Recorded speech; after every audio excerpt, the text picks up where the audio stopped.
ನೋಡಿ, ಅವಳು ಯಾವಾಗ ಬೇಕಾದ್ರೂ ಈ ಮನೆಗ್ ಬರ್ಬೋದು.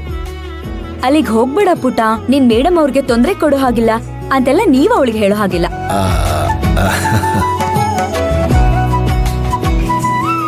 ಆಮೇಲೆ ಕಲ್ಪನಾ, ನಾನ್ ಹೇಳಿದ್ದೆಲ್ಲ ನಿಮಗ್ ನೆನ್ಪಿದೆ ತಾನೆ?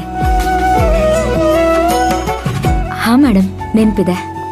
ನೀವು ಉಳ್ಕೊಳಕ್ಕೆ ಹಾಗೆ ಕೆಲ್ಸಕ್ಕೆ ನಾನು ಒಂದ್ ಜಾಗನ ರೆಡಿ ಮಾಡಿದ್ದೀನಿ. ಅಲ್ಲಿಗೆ ಹೋಗಿ ಸೇಫ್ ಆಗಿರಿ. ಯಾರಿಂದನೂ ನಿಮ್ಗೇನು ತೊಂದರೆ ಆಗಲ್ಲ. ಅದಕ್ಕೆ ನಾನ್ ಗ್ಯಾರಂಟಿ.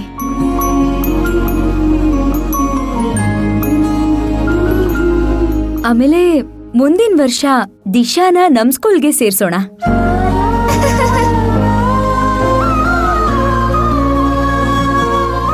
ಅವಳಿಗೆ ಒಳ್ಳೆ ಎಜುಕೇಶನ್ ಸಿಗ್ಬೇಕು. ದಿಶಾ ನಮ್ ಸ್ಕೂಲ್ಗೆ